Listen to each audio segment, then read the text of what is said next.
Fred foi muito em cima. Toda vez que a gente fica insatisfeito com alguma coisa que Deus permitiu na vida, significa que nós estamos olhando para Deus dizendo o seguinte: ah, você não sabe o que é melhor para a minha vida, não. Quem disse que você sabe o que é melhor para a minha vida? Quando nós não aceitamos aquilo que Deus tem para nós, aquilo que acontece, a gente começa essa rebelião: por que eu fiquei doente, por que aconteceu isso, por que aconteceu aquilo? Nós estamos conspirando contra Deus. E Deus está olhando e falando o seguinte: você não percebeu que é inútil isso? Porque Deus vai sair do governo agora que você conspirou contra ele? Imagina Deus olhando lá do céu e falando assim: Fred, eu acho que eu vou te entregar a chave aqui da terra e você governa agora porque vai ser melhor. Vai acontecer isso? Não vai acontecer. Então, para que gastar energia contra Deus? Não faz o menor sentido. É puramente um gasto de energia.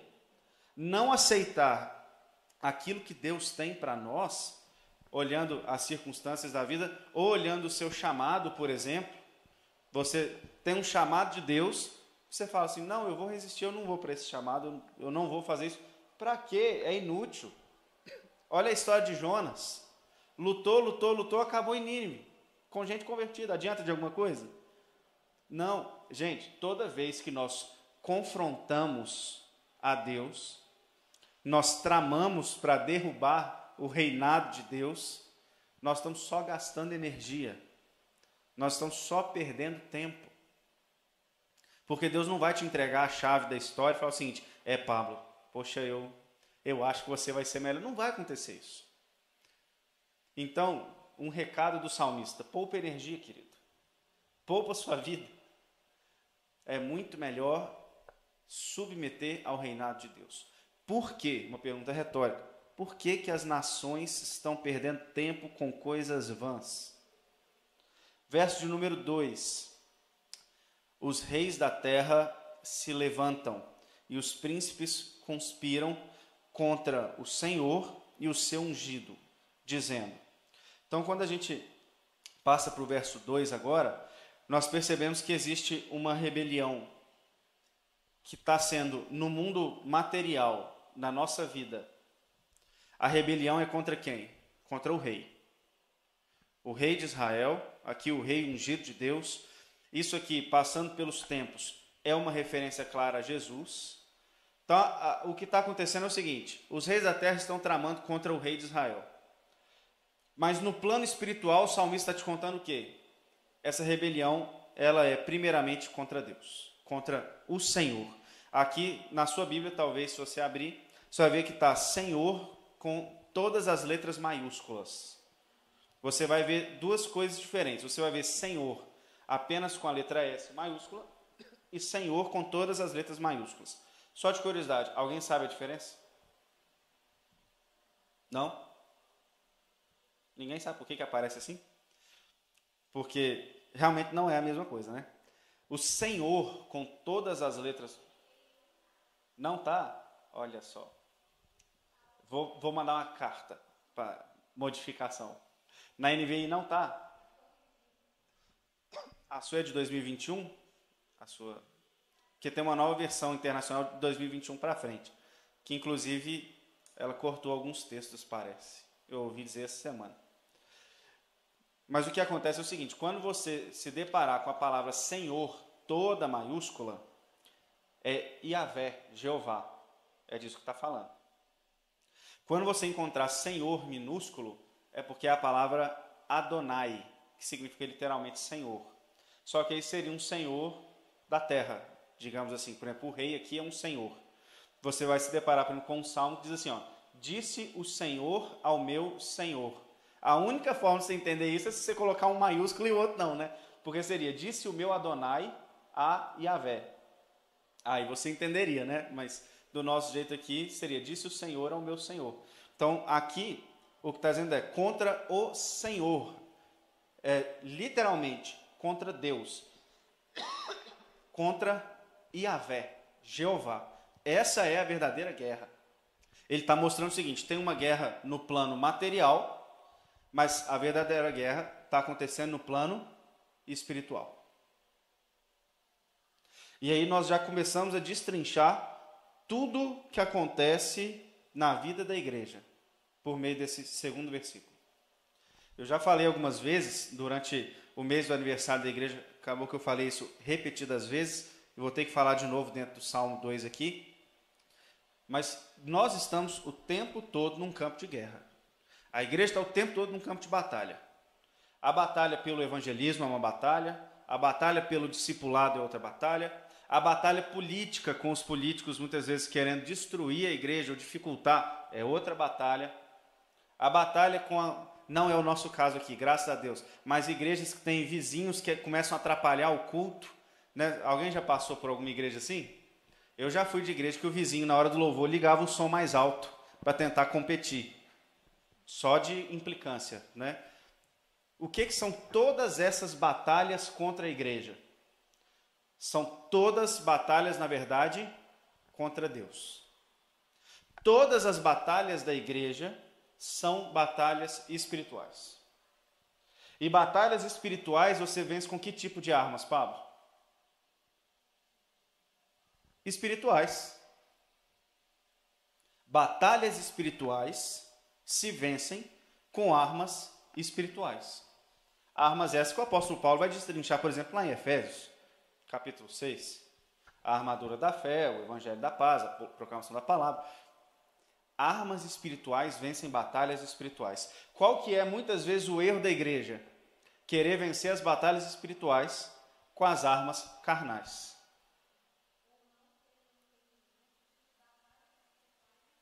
Ou não ter esse entendimento.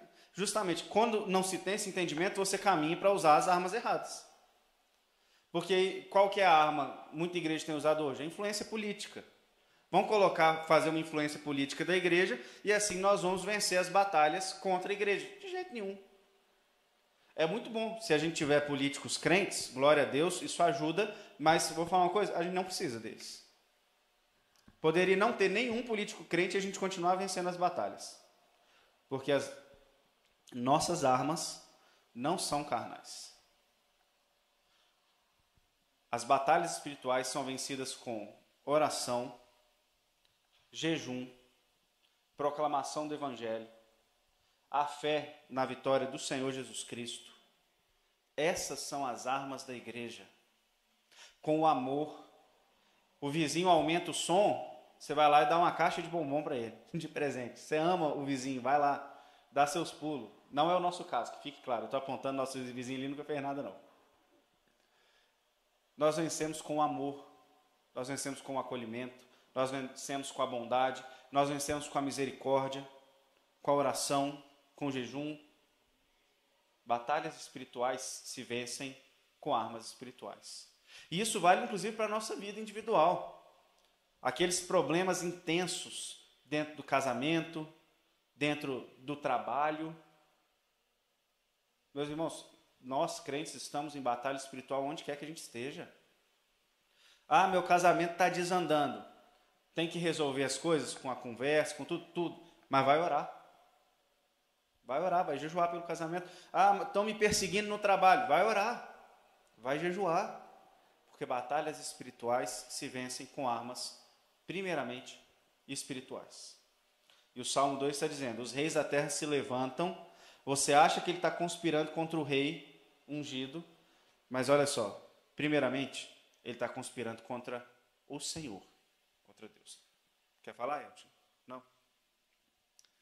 Vamos para o versículo de número 3, que aí diz o seguinte, é o final do primeiro ato, né?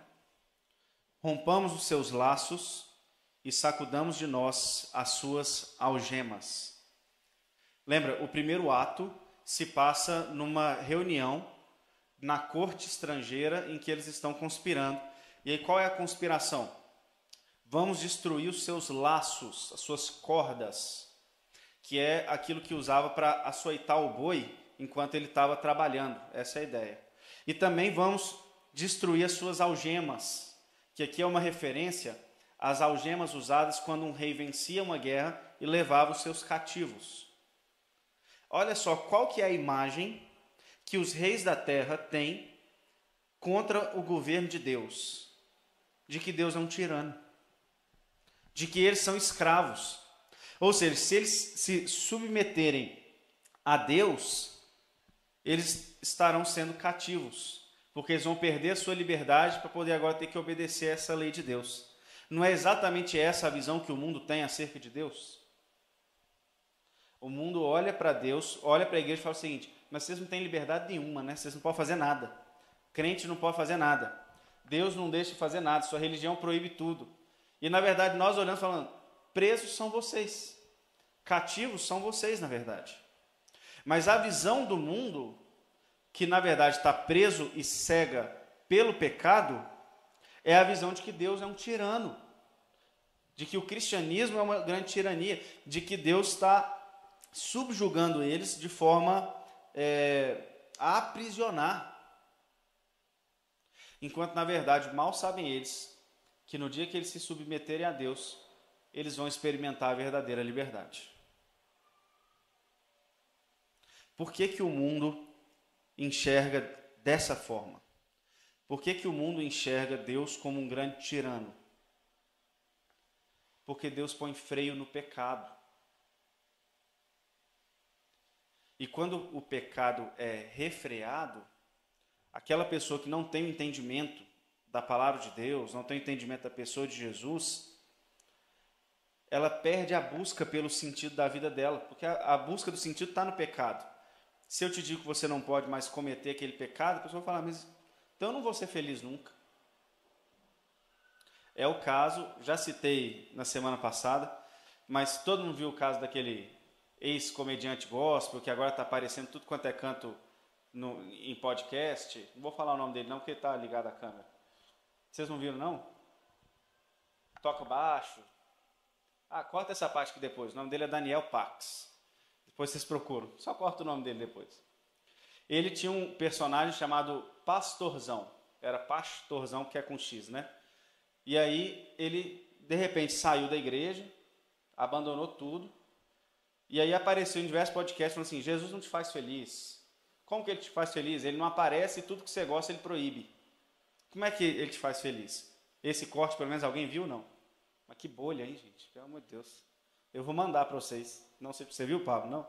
Então, como que Jesus te faz feliz? Ele não aparece para você. Ele, tudo que você gosta, ele corta. Essa é a visão dele, por quê?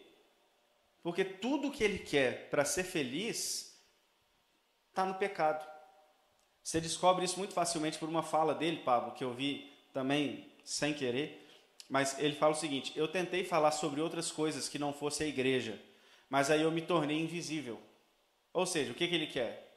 Fama, aparecer. O sentido da vida dele é a fama. Se ninguém estiver ouvindo ele não tem sentido da vida. O nome disso é pecado. Porque ele acha que isso é o sentido da vida dele, é a alegria da vida dele. Ou seja, a igreja que tira isso dele, porque na igreja só tem uma pessoa famosa, essa pessoa é Jesus, pronto, não tem sentido na vida. Acabou para ele. Ele falou assim, Jesus não te faz feliz. Quase que ele falou, por quê? Porque ele é mais famoso do que eu, né? Basicamente, pode falar, Paulo.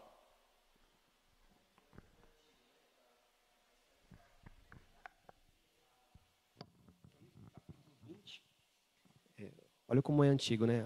O assunto sobre liberdade e pecado. Êxodo capítulo 20, versículo 2, diz assim, eu sou o Senhor, seu Deus, que o tirei da terra do Egito, da casa da servidão. Liberdade é servir ao Senhor. A verdadeira liberdade. Ele nos tira de um mundo de escravidão para ter liberdade nele. Então, toda a satisfação, toda a gratificação. E os salmistas são sobejos nisso, né? É servir ao Senhor, é se alegrar no Senhor, é estar nele. Isso, para quem é crente, é muito claro que isso é a liberdade. Porque o pecado, ele é o oposto do que as pessoas pensam. A maioria das pessoas pensa que o pecado é liberdade porque você pode fazer o que você quiser, mas não é, na verdade, você é escravo daquele pecado. Você não pode fazer o que você quiser. O Daniel Pax, ele não pode não procurar a fama, ele é escravo dessa busca. Entende? Ele pensa que isso é liberdade, mas na verdade ele é escravo disso. Da mesma forma, a pessoa que gosta de todos os prazeres mundanos, ela não consegue resistir a isso. Ela é escrava dessa busca. Então, quem é o livre e quem é o escravo? Quem consegue dizer não ou aquele que não consegue dizer não? Por isso que a liberdade é servir ao Senhor. E aí nós passamos, então, para o ato de número 2, que agora é a resposta de Deus a essa conspiração. Lá no verso 4 diz assim: ri-se aquele que habita nos céus, o Senhor zomba deles. Então, a autoridade de Deus, ela é desafiada no primeiro ato. Qual que é a resposta de Deus? Ri. Vai fazer o que também, né? Ri. Porque mostra o quão ridícula é essa conspiração. Gente, é como se juntasse aquela salinha ali. Nicolas, Anne, Pedro, quem mais está aí nessa salinha? A Cecília. Imagina se essas crianças se juntassem ali agora e falassem o seguinte: nós vamos derrubar todos os diáconos, os presbíteros da igreja, nós vamos tomar o poder. O Pedro falando isso dessa forma. E que é o jeito que ele sabe falar. Mas é o que ele está falando. E os outros estão entendendo. A Anne ainda concorda. É isso mesmo, vamos lá. É isso que está acontecendo no Salmo. Liderados pelo Pedro, eles querem tomar o poder. Daqui a pouco o Pedro quer subir no púlpito e pregar. Fala assim, não, eu que sei que tem que ser pregado. É mais ou menos isso que está acontecendo no Salmo. Sou absurdo, né? Achar que os meninos de 1 ano, 2 anos, alguém vai tomar o poder dentro da igreja. Mas é o que está acontecendo aqui. Deus começa a rir, fala assim, gente, o que vocês estão fazendo? É como se Deus olhava e fala assim, vocês não estão percebendo que vocês são um bando de palhaço, na verdade, conspirando? Deus está rindo disso, fala assim, não é possível que vocês estão fazendo um negócio desse, não faz o menor sentido. Porque Deus nem chega a se abalar. Deus não treme com um negócio desse. Do mesmo jeito que nós, pais, não temos medo de uma criança de 2 anos de idade, a gente não olha para ele e fala assim, meu Deus, será que meu filho vai conseguir mandar na casa, alguma coisa assim? A gente nem treme com um negócio desse aí, não é possível. Se você vê um menino de 5 anos mandando na casa, tem alguma coisa muito estranha, né, acontecendo. Mas a verdade é essa, Deus nem treme com um negócio desse. E isso deveria ser algo muito forte para a nossa fé. Porque quem treme é a gente. Porque nós somos como crianças igual aos meninos. É como se um dos meninos ali falasse assim, ixi, eu não vou fazer isso não. Aí ele tinha que ter medo do resto da conspiração, né? Que aí as outras crianças podem se juntar contra ele. Nós é que trememos diante dos reis da terra. Nós é que muitas vezes ficamos com medo, falando assim, gente, será que esse trem vai dar certo mesmo? Será que a gente vai vencer todas as guerras mesmo? Mas Deus, quando você transporta a sua visão da corte mundana para o céu, Deus está simplesmente sentado no céu dando risada de um negócio. Ele fala assim, gente, daqui a pouco acaba. Aguenta só mais um pouquinho, daqui a pouco eu coloco fim nesse negócio. Mas não tem, assim, uma tremida, Paulo, de perna. Nada. Deus não está, literalmente, Deus não está nada abalado com o que está acontecendo. E aí ele diz, na sua ira, a seu tempo, lhes há de falar, e no seu furor os confundirá. Olha só, Deus não fica calado, ele está rindo do céu, mas ele tem uma mensagem também. A mensagem dele é o seguinte, no dia da ira, vocês vão ter que se ver comigo. O recado está dado. E até interessante, eu terminei um livro essa semana, quem que me perguntou do Riley? Acho que foi o Tiago Louro. Livro Santidade, do J.C. Riley. E um dos capítulos, ele fala o seguinte, a gente não pode esquecer que a doutrina do inferno, da ira de Deus, continua sendo uma doutrina bíblica. A gente fala de amor, a gente fala de graça, mas só faz sentido graça e amor porque tem condenação. E aí, às vezes, nós queremos pregar para as pessoas o lado da graça, o lado de olha só como que Jesus vai mudar a sua vida, como que Jesus vai transformar a sua vida, como que Jesus é bom, Jesus restaura, ele sara, ele cura, ele faz feliz, está tudo certo. Mas no dia da ira, você vai sentar na frente dele, vai botar num telão na sua frente, tudo que você fez, você vai ter que prestar contas. Tirando a parte do telão, não tem. Mas sim, você vai ter que prestar contas. No dia do juízo, a ira de Deus vai cair. E as pessoas precisam saber disso. Nós pregamos a graça e o amor, mas olha só, no dia da ira, a seu tempo, o furor de Deus vai consumir. Por que isso? Porque a ira de Deus E o juízo de Deus é o que mantém a santidade. Se Deus não se irá, se Deus não julgar, se Deus não purificar, não tem santidade. A coisa vai rolar solta, né? O pecado vai rolar solto. Não. Deus está falando o seguinte, olha, a minha santidade ninguém vai ferir, não. Você pode ficar falando, tramando o que você quiser agora, mas depois eu vou acabar com essa palhaçada. Não vamos nos esquecer da ira de Deus. E aí no verso 6, ele continua com a resposta. A resposta dele é, eu estou nervoso, uma hora ou outra eu vou fazer alguma coisa. E no verso 6, eu, porém, constituí o meu rei sobre o meu santo monte Sião. Olha só. Agora, o rei de Deus, aquele contra quem eles estão conspirando, Deus fala, fui eu mesmo que estabeleci. E eu coloquei no monte Sião, que é o monte separado. Por isso que chama santo. A palavra santo, em certo sentido, significa separado. Então, Deus tem um monte santo e o rei é colocado nesse monte. Para dizer o seguinte, esse rei, ele está em íntimo contato com Deus. Ele está no lugar que Deus fala, no monte Sião. Ele está na presença de Deus. Esse rei é um representante de Deus, lá no monte Sião. Então não adianta conspirar contra aquele que está representando Deus. Que aqui, obviamente, está falando sobre Jesus, mas nós lemos lá em Apocalipse 14, 2 semanas atrás, quem é colocado no monte Sião junto com Jesus, junto com o Cordeiro? Toda a igreja.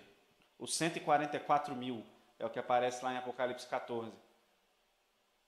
Nós também estamos colocados sobre o monte Sião, na presença de Deus, onde Deus fala, onde Deus age, onde Deus se revela, onde Deus revela a sua vontade para o mundo. Não adianta afrontar a igreja, filho. Não adianta confrontar a igreja. Deus estabeleceu sobre o monte Sião. Deus está falando diretamente com a igreja. A igreja é a porta-voz de Deus no mundo. Não adianta perder tempo, porque Deus estabeleceu a igreja como seu porta-voz, portador da mensagem, portador da vitória de Deus. Então, os reis da terra, nem contra Jesus, nem contra a igreja, porque é um corpo só, Jesus e a igreja, não adianta perder seu tempo, porque nós estamos estabelecidos sobre o monte Sião. Estamos em contato direto com Deus. É isso que significa ser estabelecido sobre esse monte. E aí passamos para o verso número 3, número 7, que é o terceiro ato, em que agora diz, agora é o rei falando. A cena sai do céu, vai para o monte Sião e diz, proclamarei o decreto do Senhor. Ele me disse, tu és meu filho, eu hoje te gerei. Então o rei messiânico agora assume a palavra e ele vai falar em nome de Deus, dizer, olha, Deus tem um decreto e o decreto é, eu sou o rei que ele escolheu. Como é que eu sei? Porque ele me disse, ele disse, tu és meu filho, eu hoje te gerei. O que significa isso? Alguém abre para mim 2 Samuel 7,14.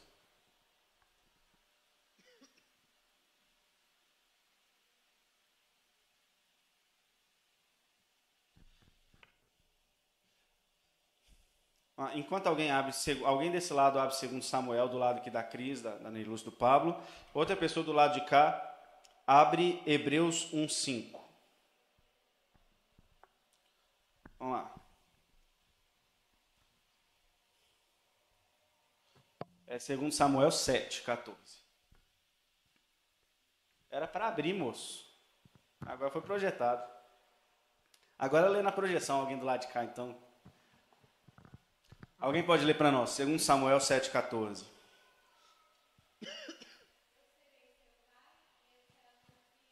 ele cometer algum erro, eu o punirei com o castigo dos homens, com açoites aplicados por homens. Olha só, falando do relacionamento de Deus com o rei, diz o seguinte, eu serei seu pai e ele será meu filho. O que está acontecendo aqui? Deus adota aquela pessoa que ele colocou como rei, adota como seu próprio filho. E aí é isso que está dizendo quando fala assim, tu és meu filho, eu hoje te gerei. Significa, Deus escolheu aquele rei e disse, agora você faz parte da minha família, ou seja, você está na minha linhagem, o que significa que tudo que o rei está fazendo agora, enquanto ele estiver sob a vontade de Deus, ele está fazendo em nome de Deus. Tu és meu filho, eu hoje te gerei. Não questiona o rei, porque o rei é filho do próprio Deus. Não que o rei seja Deus, mas aqui ele é um representante de Deus. Só que quem abriu aí Hebreus 1:5?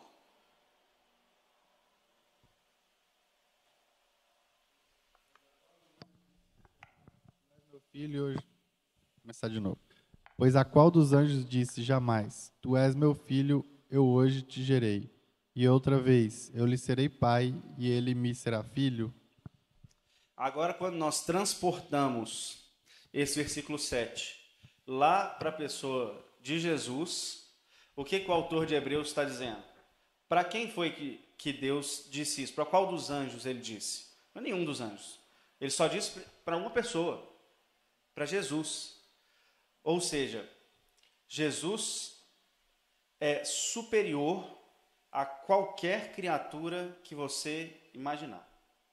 É isso que o autor de Hebreus está trabalhando. Jesus é superior aos anjos.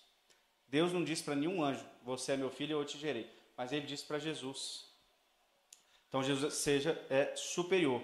Em Atos 13:33, projeta para mim esse, Tiago, para a gente andar mais rápido. Atos 13:33, nós vemos outro desdobramento na vida de Jesus dessa fala. Tu és meu filho, eu hoje te gerei. Atos 13:33. Alguém lê para mim aqui.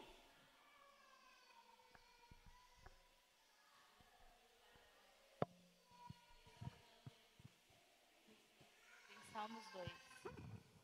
Ele cumpriu para nós, seus filhos, ressuscitando Jesus, como está escrito em Salmos 2. Tu és meu filho, eu hoje te gerei. Então, vejam o contexto do Salmo. O contexto do Salmo é Deus mostrando para as nações que o rei que ele escolheu é o rei que vai governar e que está falando em nome dele, não adianta lutar contra ele. Lá no Novo Testamento, o apóstolo Pedro diz, esse rei sempre foi Jesus. E houve um momento especial em que esse rei foi colocado sobre o Monte Sião, Jesus. Houve um momento especial em que foi declarado, e que essa declaração ocorreu às nações. Tu és meu filho, eu te gerei. Qual o momento que é? Está escrito ali. Ressurreição. Está escrito certo. Ressurreição. Isso. Olha só, eu acredito que a nossa teologia da ressurreição, entre nós reformados, dentro da igreja, assim, ela é uma teologia meio rasa. Porque a gente fala muito da morte de Jesus. Nós gostamos da tal da justificação pela fé, toda hora é justificação pela fé. Nós gostamos de falar que Jesus morreu na cruz e pagou os nossos pecados, tudo mais. E isso é tudo verdade, obviamente. Mas a gente esquece que 3 dias depois ele ressuscitou. E para muita gente, se você perguntar assim, que diferença que faz, a pessoa fala, não, mas ele morreu, mas não entende a ressurreição. Então, um dos aspectos extremamente importantes da ressurreição é a comprovação de que Jesus é o Filho de Deus, o Messias enviado, o Rei da Terra, aquele para quem você deve olhar e seguir. Como é que eu vou saber que tudo que Jesus falou é verdade? Porque no dia que ele ressuscitou, Deus disse, ele é o Rei. Foi uma mensagem de Deus para o mundo inteiro. Ele é o Rei. A morte não conseguiu parar ele, a morte não tem domínio sobre ele. A mensagem da ressurreição é o nosso trunfo do Evangelho para poder pregar para o mundo. Quando alguém falar, mas por que eu deveria me render a Jesus? Porque ele ressuscitou, meu querido. Essa é a prova. Essa é a prova. Até hoje, ninguém conseguiu provar que Jesus não ressuscitou. Já teve gente tentando. Tem até um filme, eu me esqueci o nome dele agora, de um jornalista que ele tenta provar para a esposa, o jornalista era ateu, que Jesus não tinha ressuscitado. No final do filme ele termina convertido, né? Porque ele não conseguiu provar. Esqueci o nome do filme agora. Mas é justamente essa busca dele para provar que era tudo um mito. E ele falou assim, não consegui provar. Então, se ele ressuscitou é porque ele é Deus de verdade. No verso 8 agora, nós temos: pede-me e te darei as nações por herança, e as extremidades da terra por sua possessão. Ou seja, toda a terra pertence a esse rei. Toda a terra. Ele não é rei em parte da terra, ele não é rei sobre algumas pessoas, ele é rei sobre todo mundo. E Jesus agora, inclusive essa é uma das mensagens mais fortes da igreja, ou deveria ser. A mensagem é: Jesus está pegando de volta o mundo que foi destruído pelo pecado. O que Jesus veio fazer? Resgatar o mundo do pecado. A ressurreição é uma declaração seguinte: olha, o mundo tem um rei, esse rei não é o diabo, e Jesus veio pegar de volta. Não adianta lutar contra. Jesus veio pegar o mundo de volta e vai pegar o mundo de volta. Por quê? Porque ele recebeu do Pai todas as nações por herança. E no verso 9 diz: com vara de ferro as regerás e as despedaçarás como um vaso de oleiro. As nações foram dadas para o rei. Só que as nações estão fazendo o quê? Conspirando contra ele. Ou seja, para o rei reinar sobre toda a terra, vai precisar de ter guerra. É isso que está dizendo. Não vai simplesmente, olha só, está lá no Monte Sião, todas as nações agora se curvam diante dele. Não é. Ele vai precisar de uma vara de ferro, e vai precisar despedaçar, e vai precisar guerrear, vai precisar brigar. É assim que acontece. Essa é a dinâmica da vida da igreja. Por isso que eu falo que nós estamos inseridos numa guerra o tempo todo. Porque aqueles que estão fora do plano de Deus estão conspirando contra Jesus, estão conspirando contra Deus, estão conspirando contra a igreja. E é só nessa guerra espiritual, despedaçando os corações, que Jesus vai conquistando toda a sua herança. Vai ter um dia em que ele vai estalar o dedo, voltar e acabar com tudo, mas não é hoje. Hoje é guerra. Hoje essa herança é conquistada ainda por meio da guerra. E aí nós partimos para o último ato, que agora é como se o salmista entrasse no palco, fechou a cena, e agora o salmista tem um recado, e ele diz: agora, pois, ó rei, sede prudentes, deixai-vos advertir, juízes da terra. Nós vimos aqui uma mensagem, até agora, de ameaça. Uma ameaça contra os reis da terra. Vocês estão conspirando? A ira de Deus vai vir. Vocês estão conspirando? Vocês vão ser despedaçados.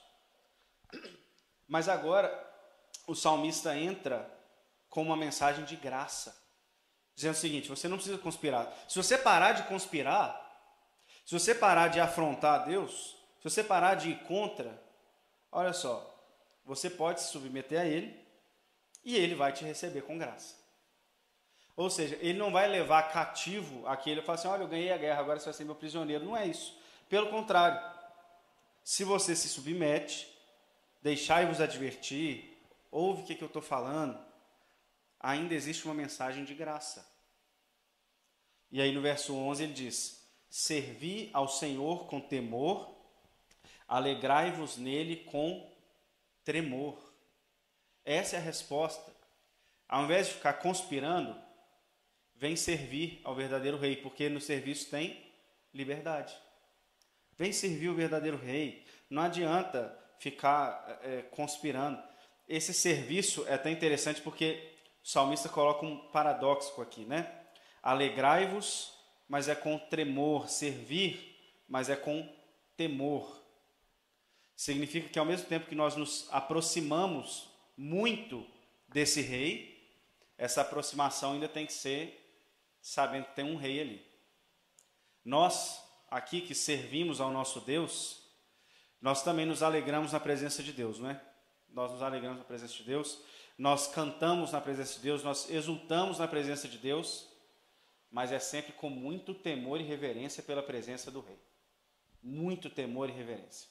Eu fico assim, bobo de ver como que tem gente que perdeu a noção de quem é que está presente no culto, da presença do rei. Igrejas que fazem assim, coisas que falam assim: não é possível. Não é possível que alguém não percebeu que ele está fazendo isso na presença do rei.